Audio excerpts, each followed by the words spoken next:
Achieng, a bright and kind-hearted woman from Kisumu, had always dreamed of her wedding day. Since she was a little girl, she imagined walking down the aisle in a beautiful dress with love shining in her eyes. When she met Kwame, a handsome and charming businessman from Accra, it felt like her dream was finally coming true.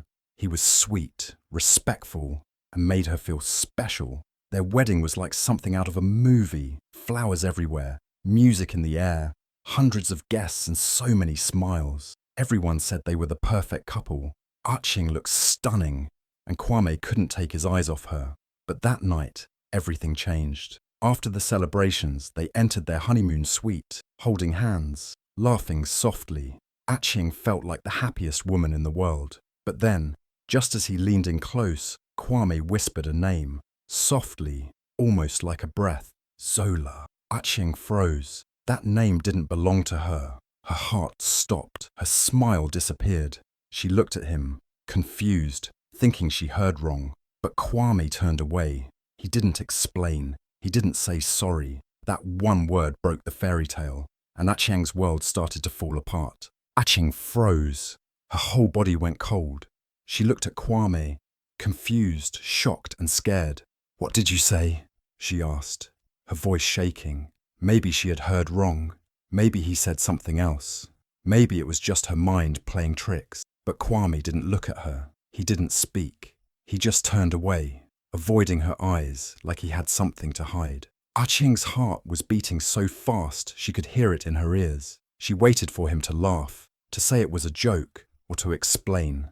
But he said nothing. The silence between them felt heavy. Something was wrong, very wrong. But she didn't understand what it was. She barely slept that night. She kept turning, looking at him, hoping he would talk. But he stayed quiet. In the morning, Achieng opened her eyes to an empty bed. Kwame was gone. At first, she thought maybe he had gone to get breakfast or take a walk. But hours passed, and he didn't return. She looked around the suite. No note, no message, no missed call, nothing. It was like he had disappeared into thin air. Her phone didn't ring. His number wasn't going through. Switched off again and again she tried, but it was the same. Silence. Confused and scared, she called his family. His mother sounded surprised. His brother claimed he didn't know anything. Maybe he's just taking a break, they said. But Achieng could feel it. Something was wrong. Why would a man leave his wife on the first night of their marriage? Why no goodbye? Why the name Zola? The name echoed in her head like a haunting whisper. 2 long, painful days passed. Achieng cried until she had no more tears. She stayed in the room, afraid to face the world, embarrassed to call her own family. What would she say? That her husband ran away the night of their wedding? It felt like a bad dream she couldn't wake up from. Then, on the 3rd day, her phone lit up. A message from an unknown number. She opened it with shaking hands. It was a photo. Kwame, with another woman. He was smiling. That same smile he wore at their wedding. The same arms that had held Achieng were now holding someone else. The woman had curly hair and bright eyes. And under the photo, there was a message. Finally free. It was signed. Zola. Achieng stared at the screen, unable to breathe. It all made sense now. Zola wasn't just a name. She was real. And Kwame had whispered her name because his heart was never with Achieng. Her fairy tale was a lie. Her wedding, the dancing, the guests. It was all fake. A show. And now, the truth was here. And it hurt more than anything she had ever felt. She dropped the phone. Her legs couldn't hold her anymore. She sat on the floor, shaking, her mind spinning. How could he do this? Why her? What had she done to deserve this kind of betrayal? Her body was still in the honeymoon suite, but her heart was somewhere far away, broken, alone, and lost. All she had left of her marriage was silence, a photo, and a name whispered in the dark. Achieng sat on the edge of the hotel bed, her eyes puffy from crying, her heart heavy with fear and confusion. She still couldn't believe this was happening. Just a few days ago, she had walked down the aisle in a beautiful white dress, smiling at the man she thought was the love of her life. Now, she was alone in a honeymoon suite that felt more like a prison. Her hands shook as she picked up her phone and called Kwame's number again. Still switched off. She called again. Nothing. Again.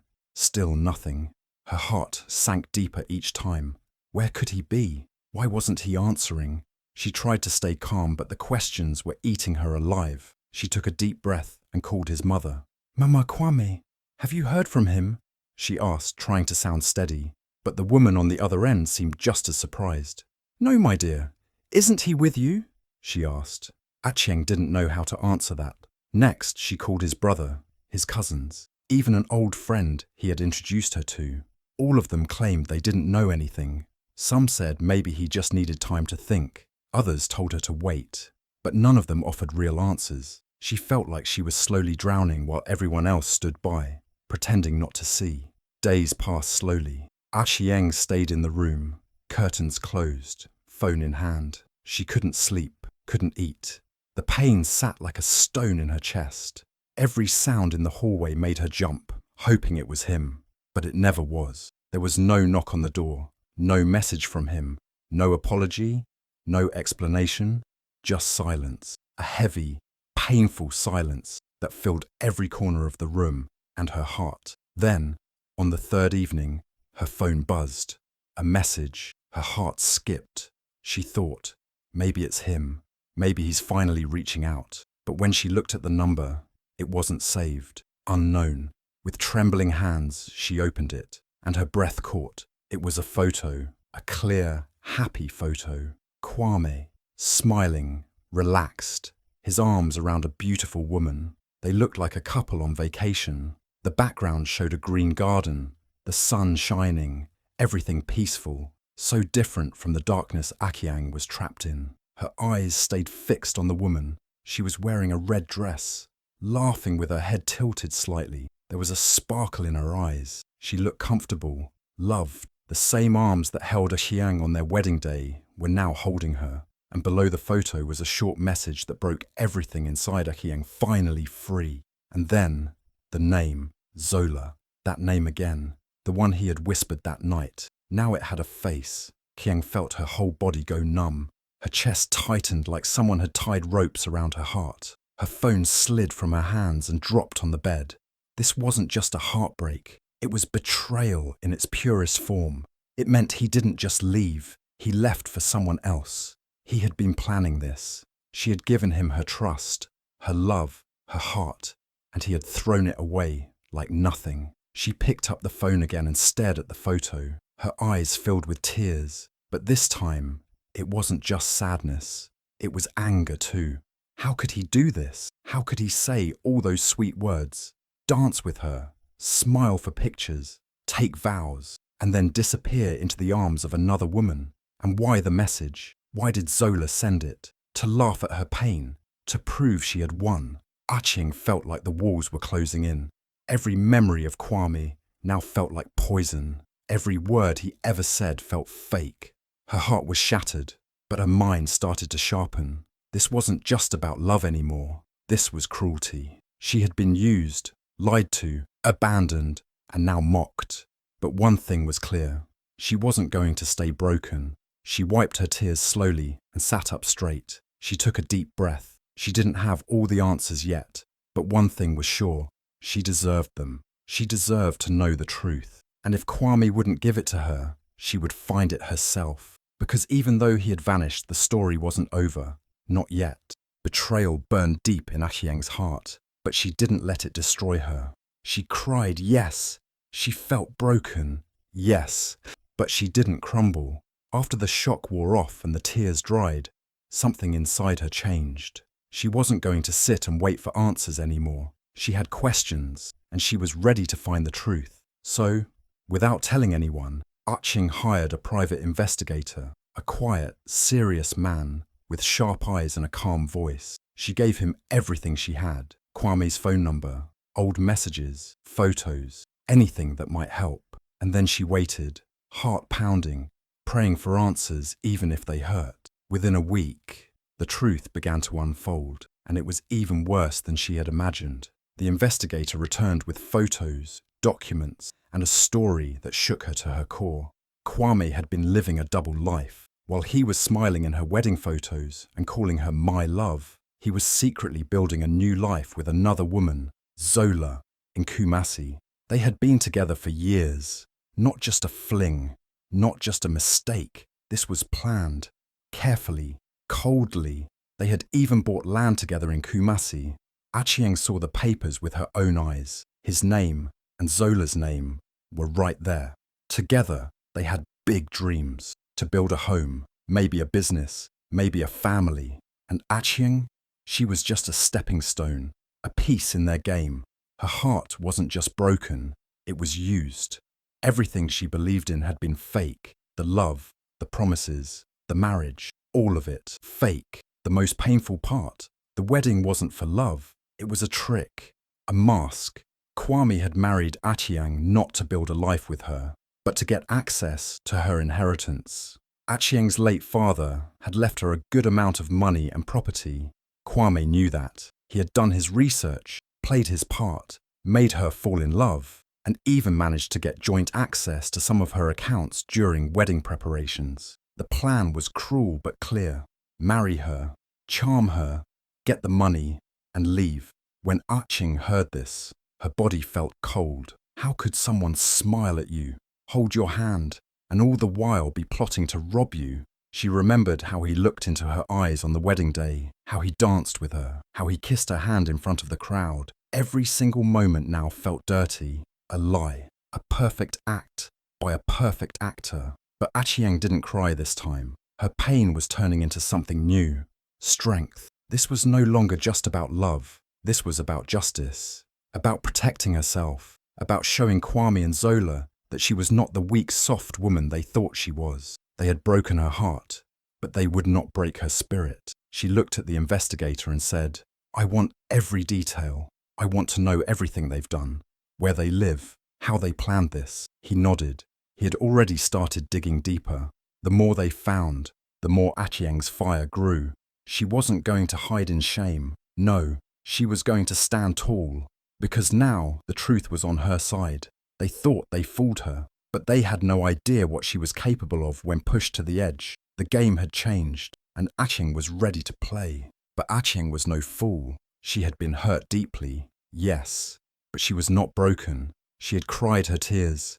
She had faced the silence. Now it was time to fight back. After the private investigator gave her all the information, she got to work immediately. First, she went to the bank. She froze every joint account they had opened during the wedding planning. Kwame would not touch a single coin of her money. Then she gathered every piece of evidence, photos, documents, messages, voice recordings, everything. She kept it all in a file. Every lie he told, every secret he kept, was now written in black and white. She didn't do it alone.